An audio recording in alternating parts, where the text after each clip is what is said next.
অনেক সময় WordPress ওয়েবসাইটগুলো log in করতে গেলে আমরা বিভিন্ন ধরনের সমস্যা দেখি, লগ ইন হতে চায় না, অথবা আমরা ভুলে যাই আমরা কি ইমেল অ্যাড্রেস, কি ইউজার নেম অথবা কি পাসওয়ার্ড সেট করেছিলাম আমাদের ওয়ার্ডপ্রেস ওয়েবসাইটের জন্য। সো আজকের ভিডিওতে আমরা দেখব কিভাবে ওয়ার্ডপ্রেসের লগ ইন ইনফরমেশনগুলো cPanel থেকে আপনি চেঞ্জ করবেন। আমরা ম্যানুয়ালি দেখব অথবা আমরা সফটাকুলাস অ্যাপস ইনস্টলের মাধ্যমে কিভাবে এগুলো চেঞ্জ করব, আমরা দুটি সিস্টেমে আমরা দেখব। সো চলুন শুরু করা যাক। আর যারা এখনও চ্যানেলটি সাবস্ক্রাইব করেননি তারা সাবস্ক্রাইব করবেন এবং পাশে থাকা বেল আইকনটিতেও প্রেস করে দিবেন যেন পরবর্তীতে নতুন কোনো ভিডিও আপলোড করলে সাথে সাথে পেয়ে যান। আমরা আমাদের কম্পিউটার স্ক্রিনে আসলাম। এখানে আমরা আমাদের ডোমেইন নেম এবং সাথে আমরা wp-login.php এটি লিখে আমরা এন্টার দেব, অথবা আমরা wp-admin দিলেও এই পেজটি দেখাবে এবং আপনি এই ধরনের একটি লগইন পেজ দেখতে পাবেন যেটি ওয়ার্ডপ্রেসের। এটি ফিক্স করার জন্য আমরা আমাদের cPanel লগ ইন করবো। যে জায়গা থেকে ডোমেইন এবং ওয়েব হোস্টিং কিনবো সেখান থেকে আমরা cPanel লগ ইন ইনফরমেশনগুলো পাবো। আমরা অলরেডি এগুলো জানি। তো এখন আমরা প্রথম স্টেপটি দেখি যে সফটাকুলাস অ্যাপস ইনস্টলার দিয়ে আমরা যে ওয়েবসাইটগুলো ইনস্টল করব ওয়ার্ডপ্রেসের, ওগুলো কিভাবে পাসওয়ার্ড বা লগইন ইনফরমেশনগুলো আপনি চেঞ্জ করবেন।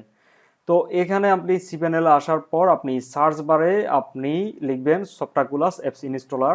সফট লিখলেও অনেক সময় এভাবে চলে আসবে।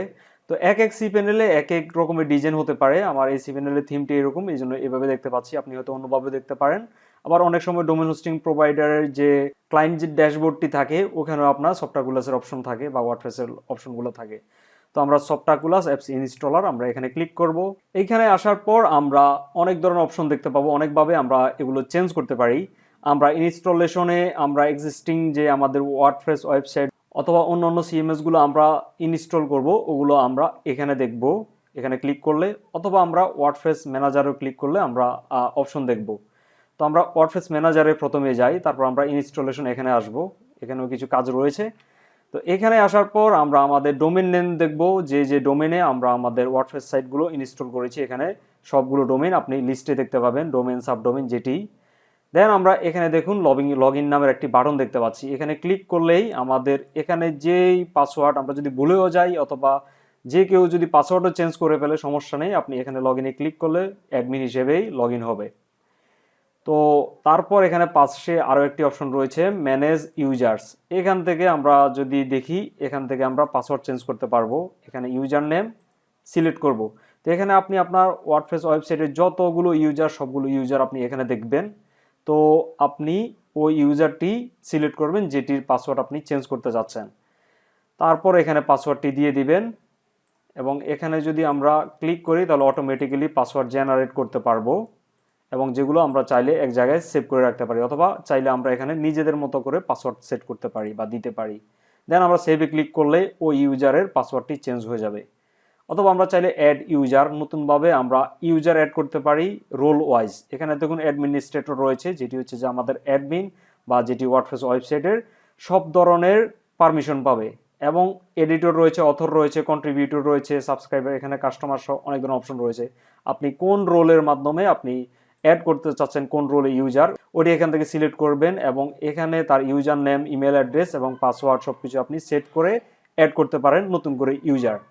তো আমরা তো এই দুটি অপশন দেখলাম এখান থেকে করা যাচ্ছে। তো অনেক সময় হয় কি, এখান থেকে যদি আপনি পাসওয়ার্ড সেট করেন বা চেঞ্জ করেন, অনেক সময় আপনার কাজ করতে চায় না। তো এটি ফিক্স করার জন্য আপনি দুই একবার ট্রাই করতে পারেন। যদি না হয় তাহলে আপনি ম্যানুয়ালি করে নেবেন। তো ম্যানুয়ালির অপশনটি আমরা একটু পরে দেখব কিভাবে করা যায়। দেন আমরা চাচ্ছি যে এখান থেকে লগ ইনে ক্লিক করতে, লগ ইন করলে আমাদের অটোমেটিক্যালি আমাদের ওয়েবসাইটে লগ ইন হয়ে যাবে, মানে ওয়ার্ডপ্রেস ড্যাশবোর্ড। তো ওয়ার্ডপ্রেস ড্যাশবোর্ড লগ ইন হওয়ার পর আমরা এখান থেকেও চাইলে চেঞ্জ করতে পারি এই ইনফরমেশনগুলো। এই যে দেখুন ইউজার্স থেকে আমরা যদি প্রোফাইলে যাই তাহলে এইখান থেকে আমরা অনেক ধরনের অপশন দেখতে পাচ্ছি। এখানে অ্যাডমিন কালার স্কিম দেখতে পাচ্ছি। এখান থেকে আপনি চাইলে অ্যাডমিনের কালারগুলো চেঞ্জ করতে পারেন। এই যে দেখুন ড্যাশবোর্ডের কালারগুলো চেঞ্জ হয়ে যাচ্ছে। দেন আমরা একটু নিচে যদি আসার পর আমরা ইউজার নেম দেখতে পাচ্ছি। এখানে এটা ট্রিগার দেওয়া রয়েছে। তারপর এটি এখান থেকে চেঞ্জ করতে পারতেছি না। তো এগুলো আমরা চাইলে ডাটাবেস থেকে ম্যানুয়ালি আমরা ইউজার নেম চেঞ্জ করতে পারবো, অথবা সফটাকুলাসের আরেকটি অপশন আছে, এটি আমরা দেখবো একটু পরেই। ওটি থেকেও আমরা ইউজার নেমটি চেঞ্জ করতে পারবো।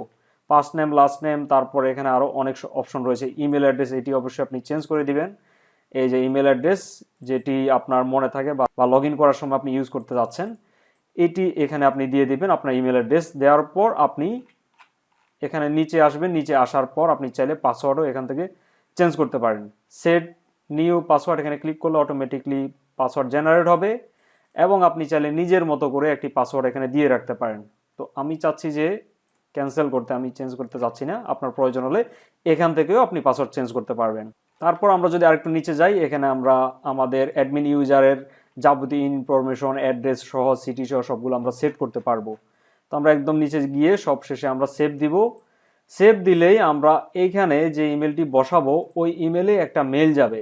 আপনি এখানে চেঞ্জ করলে কিন্তু সাথে সাথে চেঞ্জ হয়ে যাবে না। আপনি এখানে যে ইমেলটি দিবেন ওখানে একটি ইমেল যাবে, ওটি ভেরিফাই করতে হবে এবং ভেরিফাই করলে এখান থেকে চেঞ্জ হবে। তো সেম ভাবে আপনি সেটিংস থেকে জেনারেলে যান, ওখানে অ্যাডমিনিস্ট্রেটর ইমেল অ্যাড্রেস দেখবেন, ওইটি আপনি সেম ভাবেই চেঞ্জ করে নিতে পারবেন। তো এখানে ছোট আরেকটি কথা বলে নিই, এখানে যারা ইকমার্স ইউজ করেন তাদের ইমেল অনেক সময় সমস্যা হয়, ইমেল ডেলিভারি বা অর্ডার করলে ইমেল যেতে চায় না। সেটি আমি একটু শর্টকাটে বলে দিই এটি কি জন্য হয়। আমরা সেটিংসে যাব ইকমার্স থেকে, দেন আমরা ইমেলে ক্লিক করব।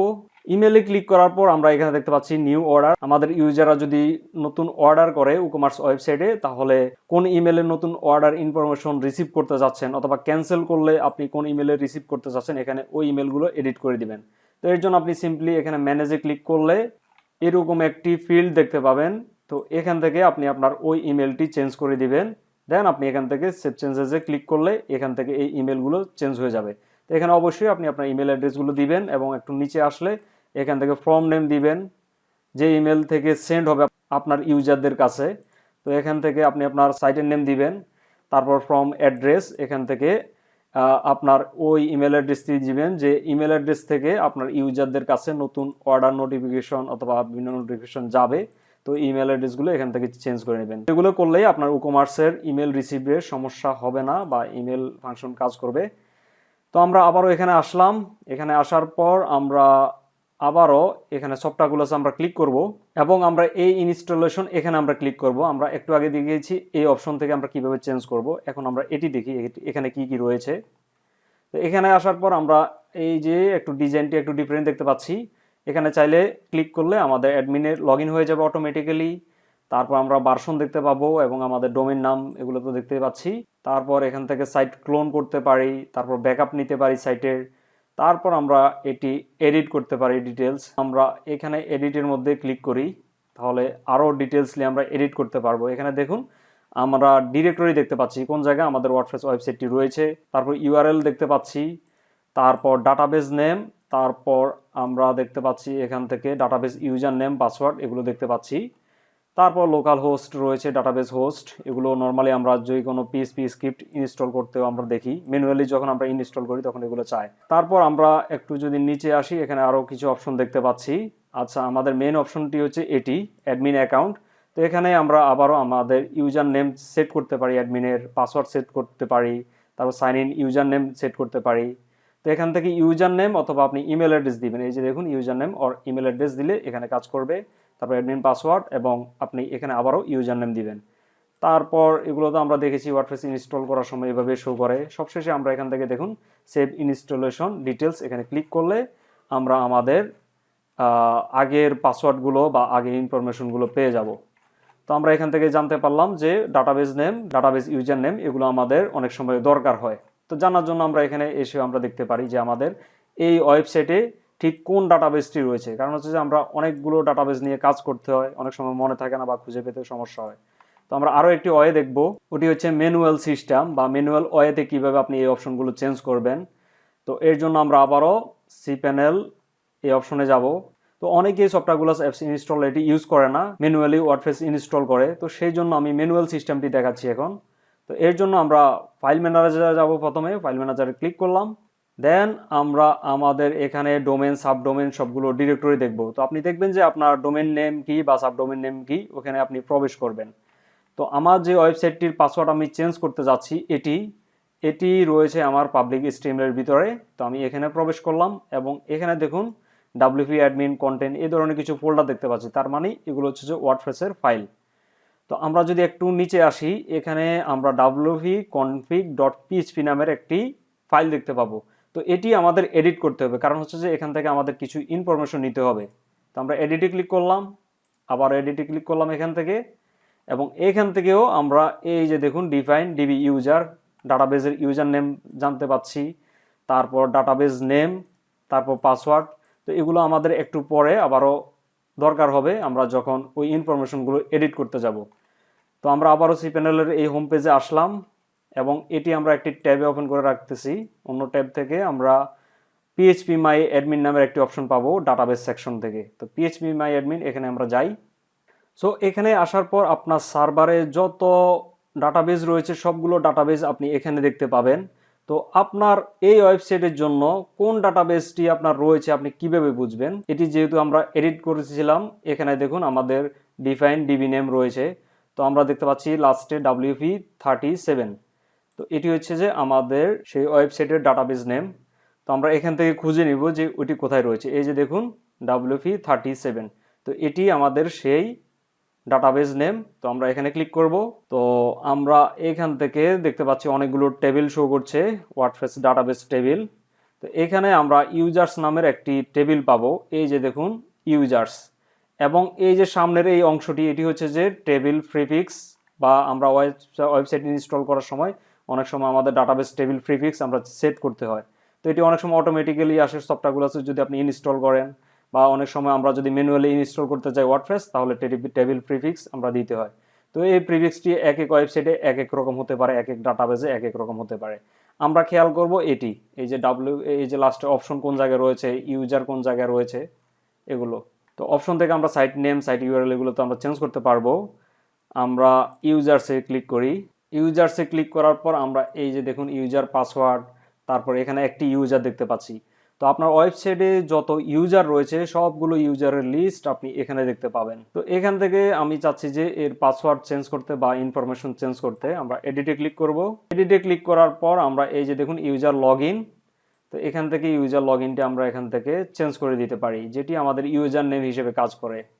তো আমরা এখানে দিয়ে দিই অ্যাডমিন, তারপর ইউজার পাসওয়ার্ড, এখান থেকে আমরা একটি পাসওয়ার্ড সেট করে দেব।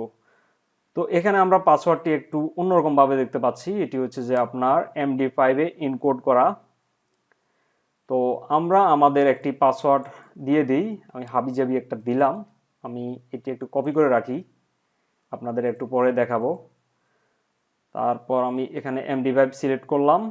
তারপর এখান থেকে আপনি আপনার ইউজার মেলটি দিয়ে দিবেন, এই যে দেখুন। তো এখান থেকে যদি আপনি ইউজার মেলটি দেন তাহলে আপনাকে আবার কনফার্মেশন করতে হবে না বা আপনার ভেরিফাই করতে হবে না। এখানে দিলে ডিরেক্টলি আপনার ভেরিফিকেশন বা সব কিছু হয়ে যাবে। দেন আমরা এখানে গোতে ক্লিক করব। গোতে ক্লিক করার পর আমরা ট্রাই করি, আমরা যে পাসওয়ার্ডটি আমরা মাত্র দিয়েছিলাম ওইটি আমরা এখানে দেই। এই যে দেখুন এই পাসওয়ার্ডটি দিয়েছিলাম এবং ইউজার নেম হিসেবে আমরা অ্যাডমিন দিয়েছিলাম, এবং লগ ইনে ক্লিক করি, দেখি কাজ করে কিনা। তো অনেক সময় হয় কি এটি কাজ করতে চায় না বা এরর দেখায়। তো সেক্ষেত্রে আপনি কি করবেন, আপনার WP-admin বা আপনার ওয়েবসাইটের লগ ইন অ্যাড্রেসটি আপনি এভাবে কপি করবেন। দেন আপনি প্রাইভেট উইন্ডোতে ওপেন করবেন, এখানে বসিয়ে এন্টার দিলে তারপর লগ ইন ইনফরমেশন দিয়ে লগ ইন করলে লগ ইন হয়ে যাবে। তো আমরা দেখতে পাচ্ছি আমাদের এটি সম্পূর্ণভাবে লগ ইন হয়ে গিয়েছে। আমরা ডাটাবেস থেকে যে ইনফরমেশনগুলো দিয়েছিলাম ওগুলো ঠিকভাবে কাজ করতেছে। তো এভাবে আপনি বিভিন্নভাবে ওয়ার্ডপ্রেসের লগ ইন ইনফরমেশন সেট করতে পারেন। আপনার শুধু cPanel-এর অ্যাক্সেস থাকলে হবে, বা cPanel-এর এটি খুবই ইম্পর্টেন্ট, বা আপনার হোস্টিং অ্যাকাউন্টটি খুবই ইম্পর্টেন্ট জিনিস। এটি যদি আপনার হারিয়ে ফেলেন তাহলে আর কিছু করার নেই।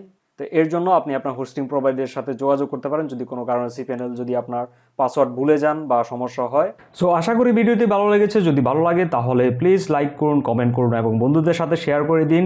দেখা হচ্ছে অন্য কোনো ভিডিওতে। সে পর্যন্ত সবাই ভালো থাকুন। আল্লাহ হাফেজ।